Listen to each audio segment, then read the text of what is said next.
November is a notoriously deadly month on the Great Lakes. Commonly known as the November Gale or the Witch of November, the violent storms that occur in the fall can appear quickly and last for days.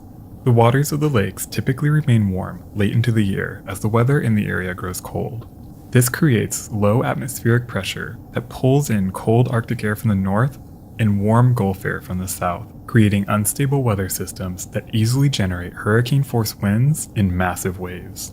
These November storms have claimed hundreds of vessels on the 5 lakes, most notably the Carl D. Bradley, lost on Lake Michigan on November 18, 1958, and of course the Edmund Fitzgerald, lost on Lake Superior on November 10, 1975. Only 2 men survived the sinking of the Bradley. No one survived the sinking of the Fitzgerald. November's deadly reputation was established long before these 2 great vessels met their end. In 1913, a devastating blizzard with hurricane-force winds descended on the Great Lakes basin. Lasting from November 7th to November 10th, the storm was the deadliest and most destructive natural disaster to hit the Great Lakes in recorded history. Known as the White Hurricane, the Great Lakes storm of 1913 brought nearly 2 feet of snow to the area, with sustained winds of 79 miles per hour and gusts of up to 90 miles per hour. Waves on the lakes reached an estimated 35 feet, with snow squalls creating whiteout conditions. There was little warning of the coming storm until late afternoon on Friday, November 7th, when Coast Guard stations and Weather Bureau offices on Lake Superior raised red and white lanterns, the rarely used warning for a hurricane. The next 3 days would forever change the Great Lakes. And when the storm cleared, the hull of an overturned freighter was found ominously floating on the surface of Lake Huron. With so many freighters lost in the storm, it would take weeks to identify the mystery ship. But the identity of this overturned hull was only a small part of a larger mystery that continues to baffle people in the area to this very day.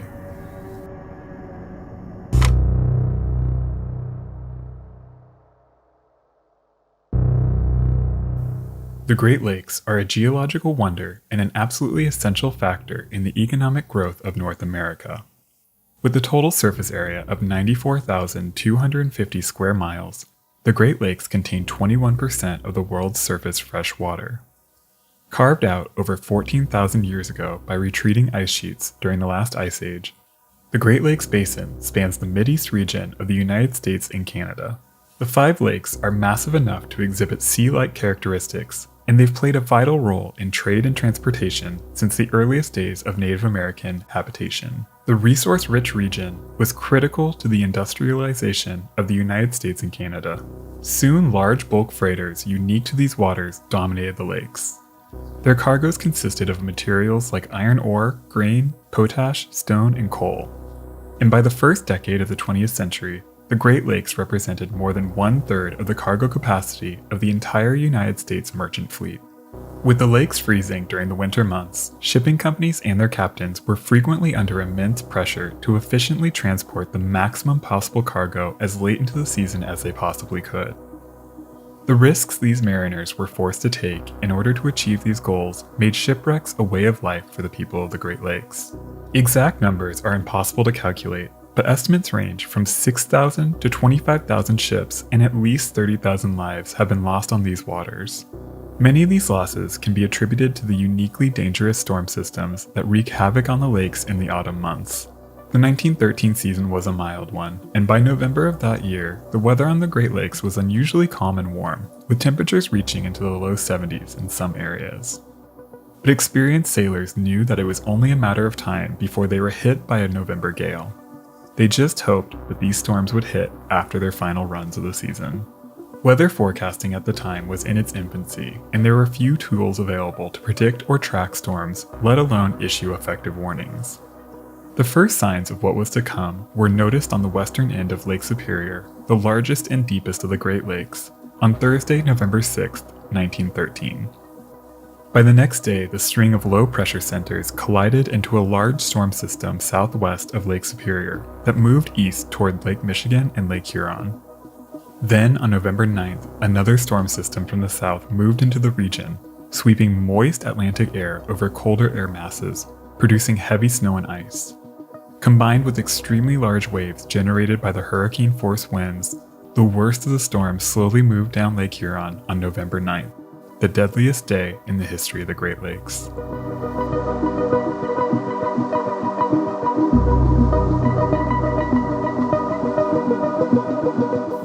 In 1913, the 504-foot Charles S. Price was one of the newest and most advanced freighters on the Great Lakes.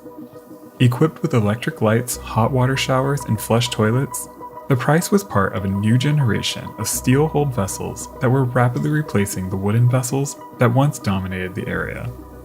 In the first decade of the 20th century, roughly half of the vessels built by U.S. shipyards were launched on the Great Lakes. This building boom meant that the lucrative shipping trade in the area was operated by increasingly newer ships and a growing sense of confidence that these modern steel freighters could stand up to even the harshest weather conditions.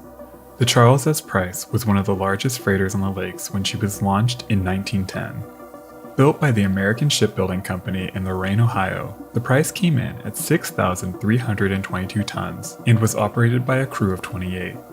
On the morning of Saturday, November 8th, the Charles S. Price, captained by William Black of Cleveland, left Ashtabula, Ohio, with a load of coal. At first, the Price's crew enjoyed unseasonably warm weather as they sailed west on Lake Erie toward the Detroit River Light, 150 miles away. Only a few days before, Milton Smith, the Price's first assistant engineer, decided to leave the ship before its last run. Smith enjoyed his time on the ship and formed friendships with his fellow crew, including wheelsman Ars McIntosh. But over the last couple of runs, Smith became convinced that something bad was going to happen to the Price. Captain Black tried to convince him to stay on for the final run, but Smith had his mind made up and bid goodbye to the ship and its crew on Wednesday, November 5th. It's hard to know if the rest of the ship's crew felt a similar sense of foreboding.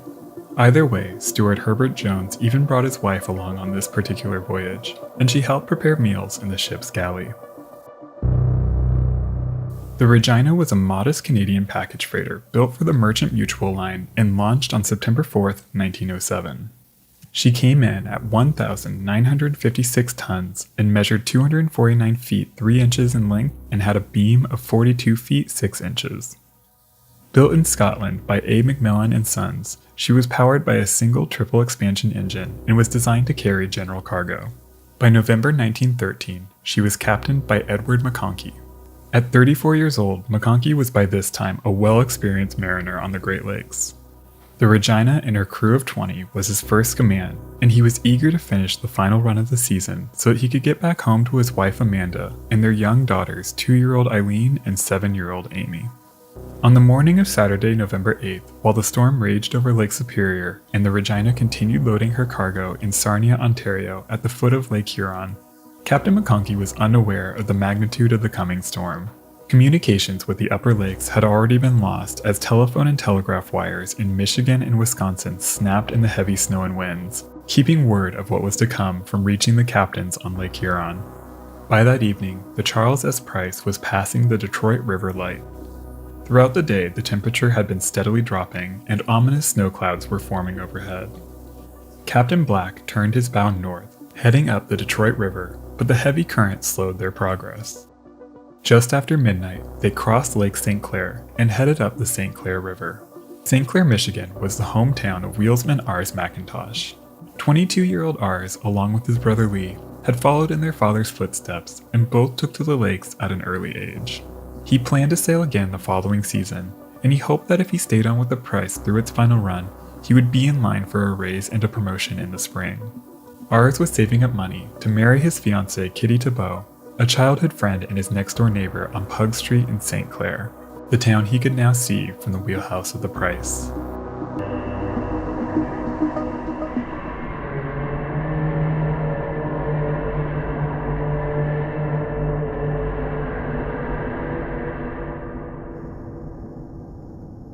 In the pre-dawn darkness on Sunday, November 9th, Captain McConkie of the Regina would have a clear view of the Price and other bulk freighters like the Matoa, the John A. McGean, and the Howard M. Hanna Jr. as they passed the St. Clair River on their way to Lake Huron. The view of the giant new freighter reassured Captain McConkie that he was not the only captain willing to brave the season's first November gale. Already facing harsh winds, the Regina departed Sarnia, Ontario at 7:30 in the morning.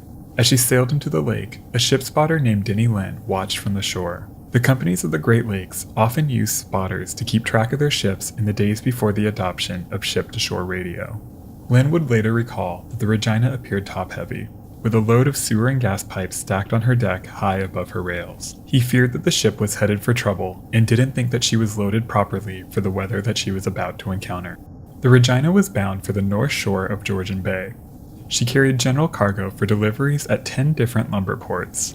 Among other things, she carried canned goods, baled hay, niceties like ketchup, wood matches, and safety razors, and of course, the most essential cargo, whiskey. By noon, the conditions on Lake Huron were dangerous but nothing too far from an ordinary November gale. The low-pressure system that had swept over Lake Superior was now moving off to the north, and in some areas, barometric pressure was actually rising, giving reassurance that this was just a typical 3-day blow, only hours away from clearing. But on board the Regina, Captain McConkey's optimism soon faded as a chill gale from the northwest began building and its barometric pressure again began to drop.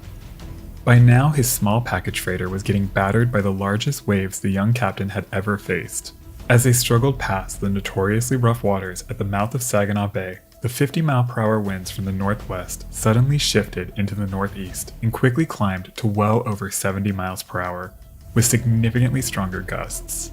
At this point, Captain McConkey was faced with an almost impossible situation, and at around this time, he might have spotted a familiar sight. The Charles S. Price, which ran a few hours ahead of them, had now reversed course in a desperate attempt to return to the safety of the St. Clair River. Whether he spotted the bulk freighter or not, Captain McConkey made the decision to also turn his ship around and make a mad dash for safety. The dangerous maneuver would force him to turn his top-heavy ship sideways to the waves for several minutes, putting them at significant risk of rolling over. But with Chief Engineer C.J. McSorley doing everything he could to squeeze as much power as possible out of the ship's single engine, they managed to complete the daring maneuver. The package freighter now began retracing its course down Lake Huron. With visibility effectively reduced to zero, Captain McConkey and the other captains trapped on the lake at the time had no visible landmarks to aid navigation. The huge waves would make dead reckoning impossible, and by now the only tools these captains had was a compass and their intuition. Captain McConkey knew the lake well, and he would likely have known his location down to about a mile or so. But even with his experience, he was essentially lost in the maelstrom. At this point, Lightship 26, which was anchored just off Port Huron to guide downbound vessels to the entrance of the St. Clair River, had been carried off station by the enormous waves that washed completely over the small vessel. Her crew could do nothing but huddle inside as they were violently pushed toward the Canadian shoreline. That left just the Fort Gratiot Lighthouse on the Michigan side of the river to guide ships to safety. The keeper, Captain Kimball, and his wife worked throughout the night to keep the light shining and the foghorns blaring as waves smashed over the brick tower and storm surge rushed past the stone base. From the lamp room, they could see the small twinkling lights of ships caught in the storm as they struggled to make it to safety. One of those twinkling lights likely could have been the Charles S. Price, now only a few miles away as Captain Black searched the whiteout for the entrance to the river. He must have known that refuge was not far from reach.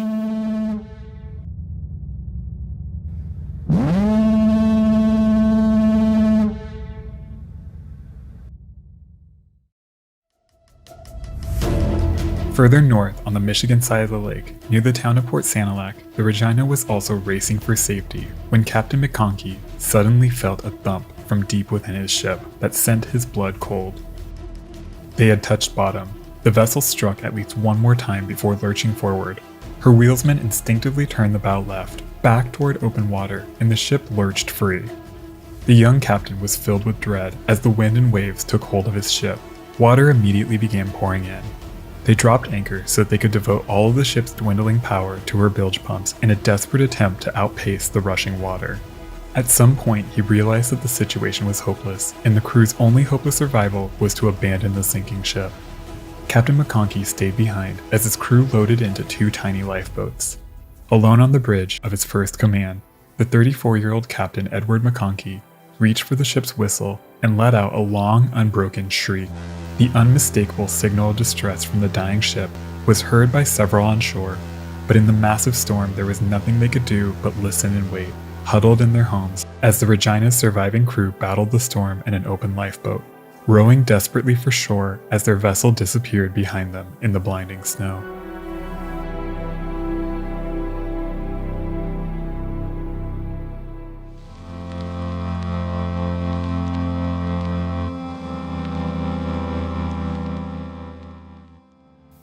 Over the course of just 4 hours, Lake Huron would claim 8 ships and the lives of 178 sailors.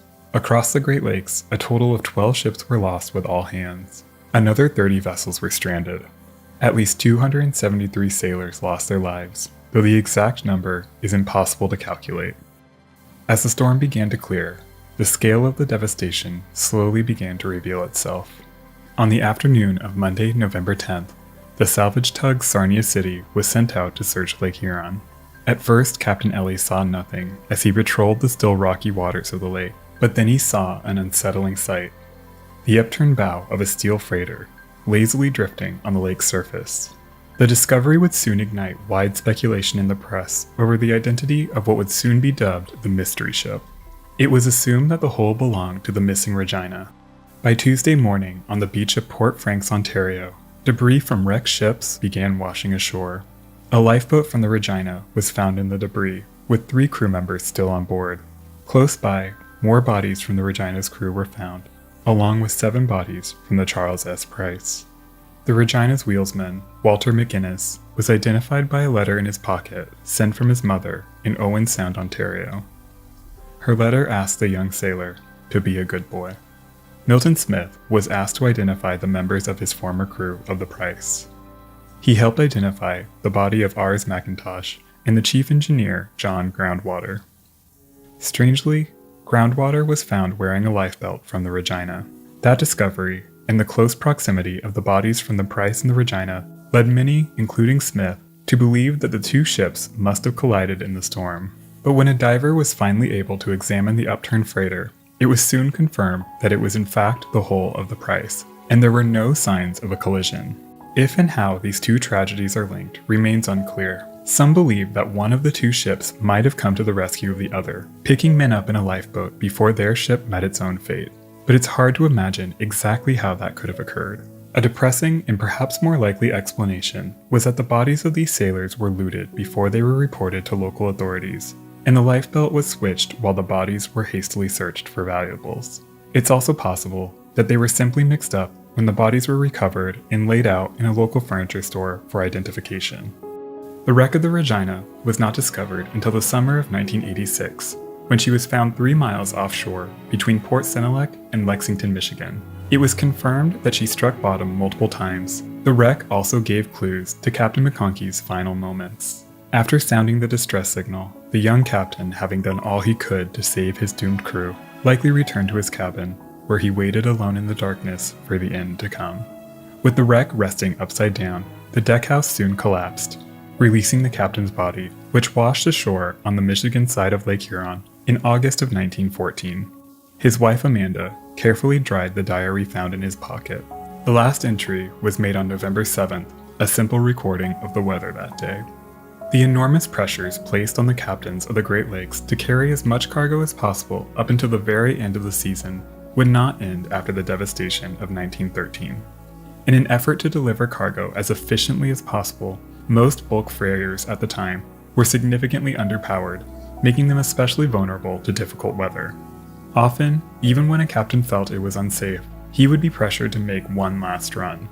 These practices would last well into the 1970s, when the lakes would claim their most famous victim, the Edmund Fitzgerald, on November 10, 1975.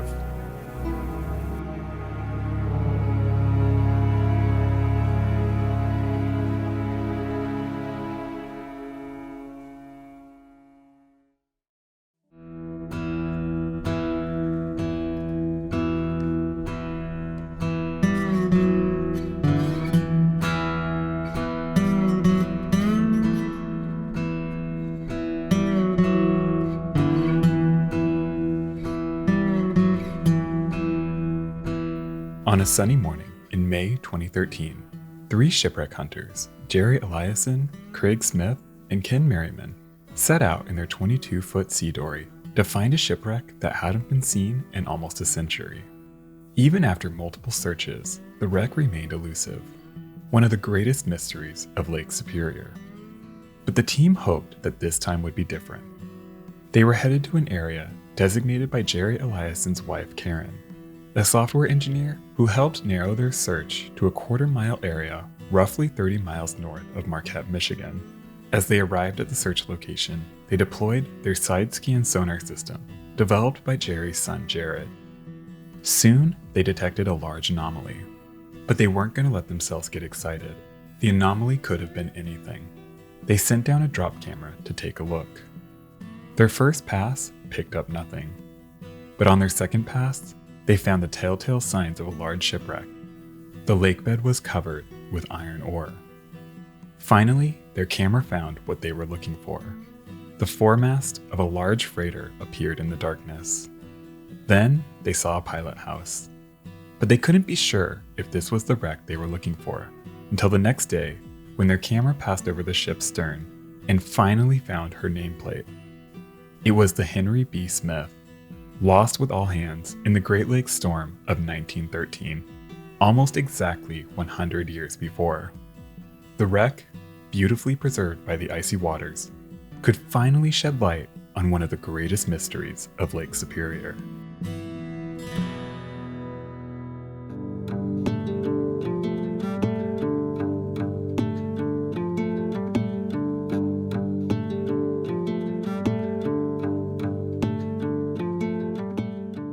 By November 1913, the Henry B. Smith was reaching the end of a disappointing season. The weather had been especially difficult that year, leading to a series of delays and costly late arrivals. The ship was owned by the Acme Transit Company, based out of Lorain, Ohio. The company's management had grown frustrated with the frequent delays and blamed Captain James Owen for the disappointing season. The 54-year-old captain had over 36 years of experience on the lakes. He was well loved by his crew, but he had a reputation for avoiding difficult weather. While avoiding taking chances with his ships and the lives of his crew would be commended now, in those days this caution was frowned upon. A vessel that stays in port doesn't make money, and maximum profit was the number one priority, even over safety. Captain Owen commanded the Henry B. Smith since her launch in May of 1906. Designated hull number 343, the 6,631-ton steel-hulled bulk freighter was constructed by the American Shipbuilding Company in Lorain, Ohio. She was one of the largest freighters on the lakes at the time, measuring 545 feet or 166 meters long with a beam of 55 feet or 17 meters. She was powered by two Scotch Marine boilers that fed a single triple expansion steam engine, driving a single propeller. She was named after a prominent lumberman and managing owner of the Ludington Woodenware Company in Michigan. For this final run, the ship's owners were said to have issued a stern ultimatum to Captain Owen. Either deliver the Smith and her cargo on time, or this season would be his last with the company. This unreasonable ultimatum would ultimately have deadly consequences.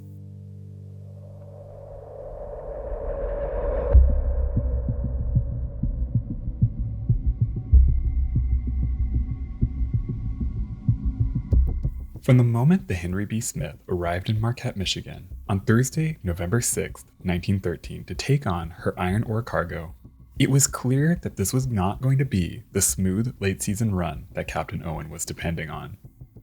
The ordinarily easygoing captain could barely contain his frustration.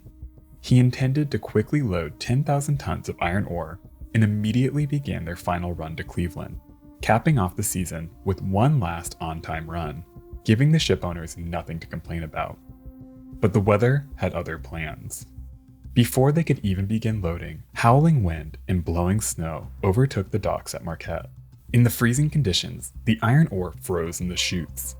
The only way to dislodge it was for dock workers to physically climb down the chutes and break the ore loose with sledgehammers.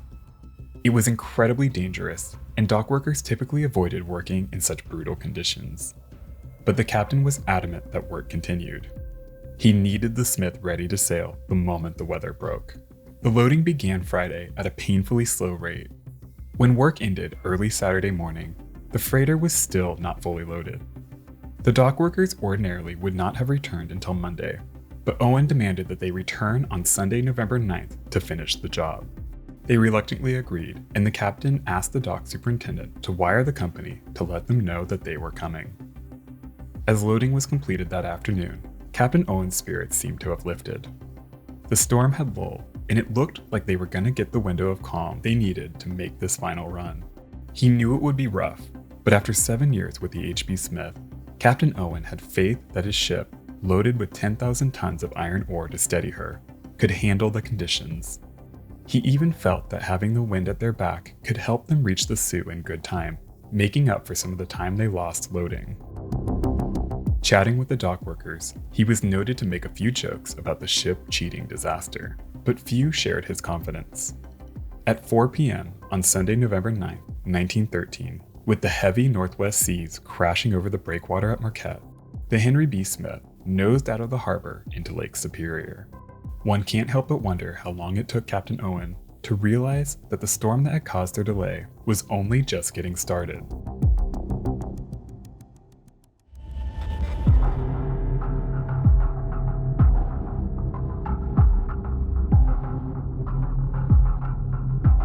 The Great Lakes Storm of 1913 has many nicknames, but it's most commonly called the White Hurricane.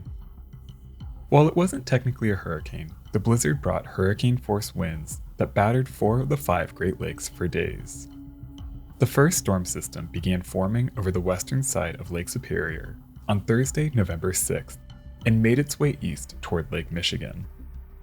Weather forecasting at the time was in its infancy, and there were few tools available to predict the direction or severity of a storm. By midday on November 8th, the first storm system had passed over Lake Superior and was moving east through northern Lake Huron. To many experienced sailors on the lakes, this seemed to be the worst of it, a brutal but somewhat typical 3-day blow. As the first storm moved east, Captain Owen would have recognized this pattern, but the storm system was anything but ordinary. As the first storm moved east over the region, another storm forming in the south was rapidly moving north, where it slammed into the first storm system late on November 9th. Over the next 24 hours, winds in the region exceeded hurricane force for extended periods of time. Wave heights were estimated at the time to have exceeded 35 feet or 11 meters, and modern simulations showed that waves could have actually been as high as 38 feet or almost 12 meters. Some waves reached even higher.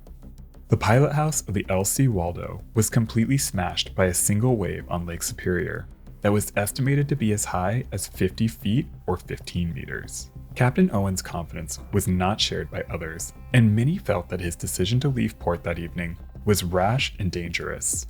Several observers on nearby vessels witnessed the Smith's deckhands still battening the ship's 32 hatch covers as they sailed for the open lake. It was incredibly irresponsible to sail into rough weather without making the ship watertight. Captain Charles Fox of another nearby freighter, the SS Choctaw, judged the conditions far too dangerous. He paused the unloading of his ship and waited out the storm, not leaving until the morning of November 11th. Captain Fox watched as the Henry B. Smith left port and wondered aloud how long it would be before the freighter would realize their error and return to port. Through the heavy snow, Captain Fox and others could see waves crash over the Smith's bow. As expected, the vessel soon made a hard turn to port. She was thrown into a deep trough, but managed to fight her way out before disappearing in the whiteout conditions. It's believed that Captain Owen quickly realized that the storm was more than his vessel could handle, and he made a last-minute effort to sail for the safety of Keweenaw Point. This dramatic attempt to save the ill-fated freighter was the last time any living person would lay eyes on the Henry B. Smith for nearly 100 years.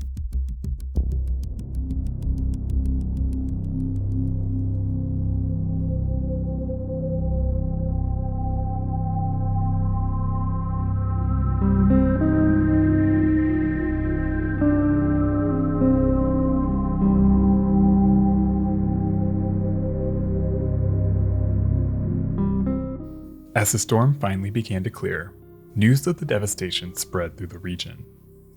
Numerous vessels were unaccounted for. While Captain Owen's message was received that the Henry B. Smith left port, there was no sign of her at the Sioux locks. But for a time, there was hope that she was one of the nearly dozen vessels that were blown on shore by the storm, stranded on some remote corner of the lake. Information was scarce. At the offices of the Port Huron Times-Herald newspaper, a father of one of the Smith's crew members visited, desperate for news that his son might still be alive. When they told him that they knew nothing, he responded tearfully, "I just plain can't tell his mother he's gone. It would kill her." A few days after the storm, the body of second cook H.R. Haskin was found floating 50 miles west of Whitefish Point. Then, in the spring of 1914, the skeleton of third engineer John Gallagher was found on Isle Parisienne. They were the only bodies ever found out of the 25-member crew. Few other traces of the Smith were found. In June 1914, a bottle and a message was picked up. It claimed that the ship broke in two 12 miles east of Marquette, but the message was dismissed as a fake because it was dated November 12th. The Smith most likely sank on the evening of the 9th or the very early hours of the 10th at the latest. The bottle message only added to the mystery of the Smith. Over the years, nearly all of the major vessels lost in the storm of 1913 were discovered, some only a few days after the storm, shedding light on what might have happened in their final moments. But from the moment the Smith faded out of view, she passed into the unknown until her wreck was finally discovered 100 years later, lying only 30 miles from her point of departure, broken in two at the bottom of Lake Superior. What exactly caused her to sink remains unknown. It could be that her crew didn't finish securing her hatches before water began breaking over her deck and pouring into the ship. It's possible that she suffered a hull fracture that caused her to break in two in the heavy seas. But no one knows for sure. The Great Lakes Storm of 1913 claimed 19 ships and stranded over a dozen others. Over 270 people lost their lives. It remains the deadliest storm in the history of the lakes. When reading about maritime disasters, you frequently come across captains who were faced with impossible life or death decisions that you, in the comfort of your home, safe on land, could never even imagine. But in the case of the Henry B. Smith, the correct decision was obvious, even to fellow captains in Marquette at the time. Captain Fox of the Choctaw, though hesitant to speak ill of another captain, was shocked to see the Henry B. Smith leave port that stormy afternoon.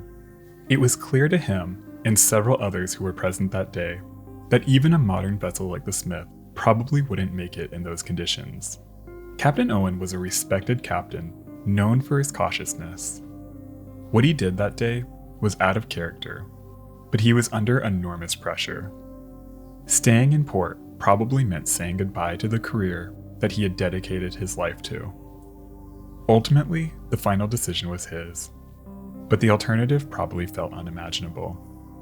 He knew that he was taking a significant risk, but no one thinks that it will happen to them. Captains believe in their ships, even when they've been set up to fail.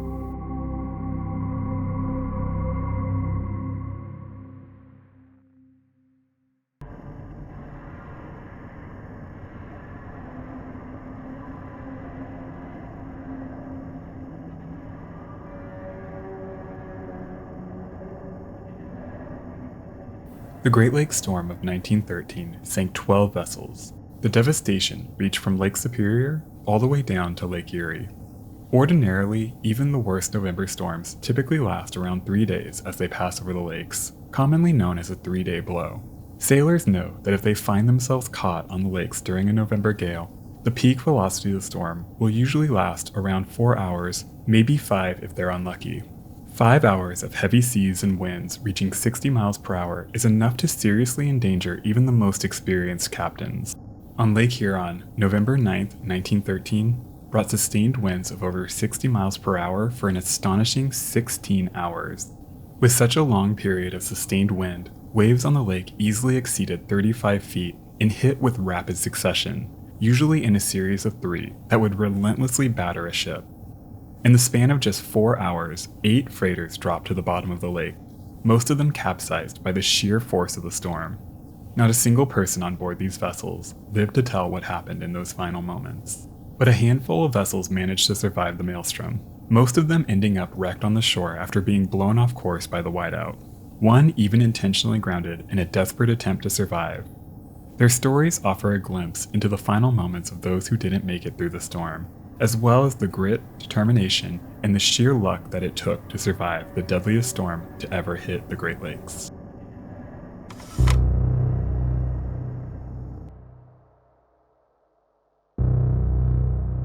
As trade on the Great Lakes grew, freighters that operated in the region developed a unique design, different from similarly sized ocean-going freighters. By the late 1800s, lake freighters were growing considerably larger as industry developed in North America and the demand for raw materials soared. The most common cargo was taconite, limestone, grain, salt, coal, cement, gypsum, sand, slag, and potash. In 1869, the freighter R.J. Hackett revolutionized shipping on the Great Lakes. The steamer was built with a superstructure divided between two islands. The larger, containing the bridge, was situated at the very forward end, while the second island was situated at the stern over the engine rooms. This boxy design created an immense single hold that's easy to access and load with cargo. And the forward bridge gave captains better visibility. The 208-foot wooden hold vessel is considered the first true lake freighter, and its design would soon become the norm in Great Lakes shipping for the next 100 years, even as freighters grew significantly larger and adopted steel hulls by the turn of the century. The unofficial title, Queen of the Lakes, is given to the longest vessel operating on the Great Lakes. On January 20th, 1900, the title went to the 497-foot John W. Gates. By July 1911, the title would go to the 617-foot Colonel James M. Schoonmaker. Because of their size and the narrow St. Lawrence Seaway that connects the lakes with the Atlantic, most of these freighters are confined to the Great Lakes. While these designs are ideal for transporting cargo, they're not without their faults. In order to maximize profits, most of these freighters were significantly underpowered, especially when compared to similarly sized vessels designed for the open ocean. Lake freighters operating in 1913 were typically equipped with a single triple expansion steam engine capable of producing between 1,000 and 1,600 horsepower. Compare that to the Liberty ships built by the United States during World War II, 30 years later. The similarly sized vessels were powered by a 2,500 horsepower engine, and those ships were built as simply as possible to meet wartime demands. Technology in the early 1900s was more than capable of producing engines with more power, but smaller engines cost less money to build and used less fuel over the lifetime of the ship. Lake freighters were also typically loaded with the maximum possible cargo, using gravity chutes that left cargo like iron ore, coal, or grain in pyramid-shaped piles with steep sloping sides that left vessels more prone to rolling. This practice of carrying untrimmed cargo was heavily criticized even at the time, and it's a possible reason so many freighters capsized on Lake Huron in 1913. With all these factors at play, and the weather forecasting at the time only in its infancy, the challenges sailors would face if they were caught in a sudden storm would be immense. The storm of the magnitude seen on November 1913 was almost unsurvivable.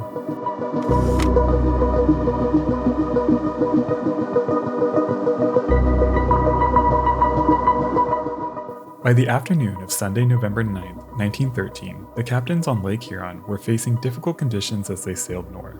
A rough but not out of the ordinary November gale had been raging over Lake Superior and Lake Michigan for the past 2 days, but the storm appeared to be winding down as it moved into Lake Huron. It seemed a typical 3-day blow. While the weather was challenging, it wasn't anything an experienced lake sailor would be unfamiliar with. Still, nearly all the upbound captains decided at some point during the treacherous run that it would be wise to reverse course and wait out the dying storm in the safety of the St. Clair River at Port Huron. On the bridge of the H.B. Hawgood, Captain A.C. May realized that he had made a mistake. Earlier that day, despite posted storm warnings, he, like so many other captains, believed that this was a run-of-the-mill storm, nothing that his 434-foot steel freighter couldn't manage. But as the Hawgood passed Saginaw Bay, it was becoming clear that going any further north would put his vessel and his crew at unnecessary risk, and he decided it was best to turn south and wait out the storm. Captain May was soon joined by 18-year-old wheelsman Edward Knabe. This was by far the roughest storm the young wheelsman had ever seen. He braced himself at the wheel, using as much strength as he possibly could to keep his balance. The freighter was traveling light at the time, causing it to roll so heavily from side to side that Captain May had to crawl on all fours from one end of the pilot house to the other. As the storm intensified, visibility was soon dropping to almost nothing. In the whiteout, Captain May could just barely make out a similarly sized freighter still fighting its way north. Not long after, they saw a similar package freighter fighting along the same path. It was clear that both ships, the Charles S. Price and the Regina, were facing a dire situation, but things were only about to get worse.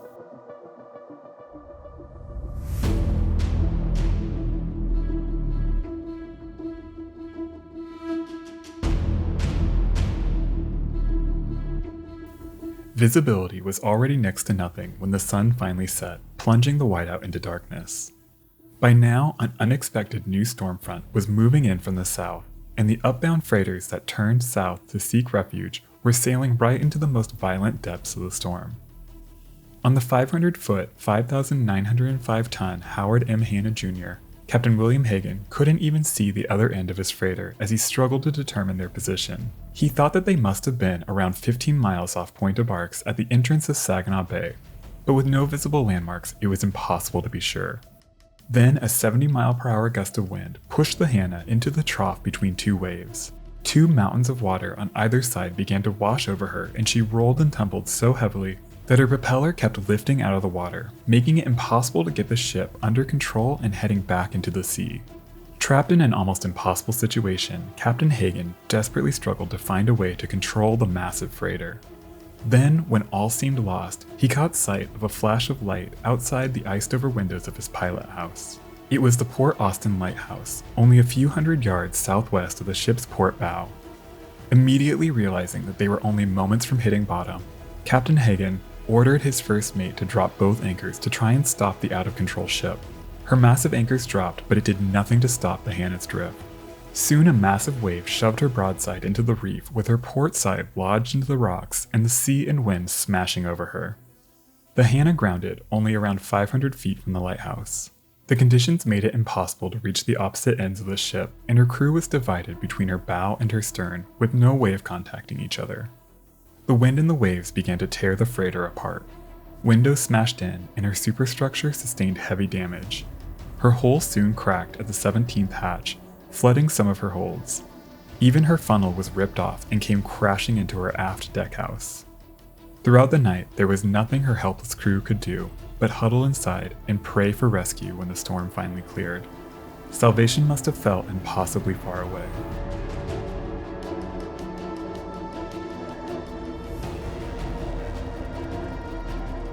As the Hanna crashed into the shore, Captain May on the Hawgood was desperately searching for the mouth of the St. Clair River. In the whiteout, he grew more and more concerned that they were dangerously close to land. Like Captain Hagen, Captain May ordered his crew to drop anchor in a desperate attempt to keep them from running ashore. The anchor chains were let out, but even at full scope, they were not enough to stop the freighter. Captain May estimated that they dragged on another 8 miles when he finally gave up on the anchors and resumed his search for the St. Clair River. Throughout the ordeal, 18-year-old wheelsman Edward Knabe was using all the strength he could muster to keep a hold of the wheel, bracing himself as the pilot house was rocked violently from side to side. Exhausted and terrified, Knabe was desperate to find a way out of the storm. With visibility gone, Captain May relied on his other senses and his intuition. Somehow, through the roar of the raging storm, he heard the sound of breakers and realized that they were careening toward shore. Following his instincts, as any captain would, May shouted to Knabe to turn the wheel hard toward the open water to avoid running into the beach. Knabe, though he was young and inexperienced, knew that if they took a hard turn back into open water, the mountainous waves would almost certainly turn them over. Whether it was thought out at the time or if it was just by instinct, Knabe defied the captain's orders and let the huge freighter, shoved forward by all the might of the massive storm, drift straight into the sandy beach. They hit so hard that everyone went flying. Captain May claimed he was nearly thrown out of the pilot house. The Hawgood grounded in the sand at Lake Huron Beach just north of Port Edward. Their bow came to rest only 100 feet from the Lake Huron Hotel, which must have been quite a sight for the guests when they woke up in the morning. The crew sheltered from the storm throughout the night inside the stranded freighter. By the morning light, it was clear that if the Hawgood didn't beach when she did, they almost certainly would have gone to the bottom, like so many others. Whether or not Captain May knew Kanabe defied his orders, he never mentioned it in his accounts of what happened that night, but he knew that running ashore saved their lives. He was quoted saying, "But for the crash on the beach just in time, there would have been another missing ship."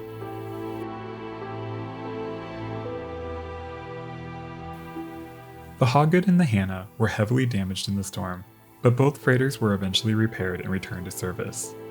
Most importantly, their crews all survived the horrific storm. They were the lucky ones.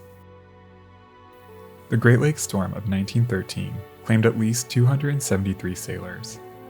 Captain May and Edward Kanabe were probably the last people who survived that night to see the Charles S. Price, the Regina, and the Isaac M. Scott before they all went to the bottom. The crews of these vessels would live the rest of their lives with the scars of that horrific November. Most would return to the lakes as the memory of the whiteout passed into legend, a new benchmark for the severity of a November gale. For those who survived, it must have been impossible not to think about those who didn't. Why did the Hanna or the Hawgood manage to survive when the Price and the Regina were lost? What made them different from their fellow sailors? What do you do when you witness the face of death and manage to walk away? Every moment is precious. Our time can come in an instant. All we can do is sail on and savor what we have while we can.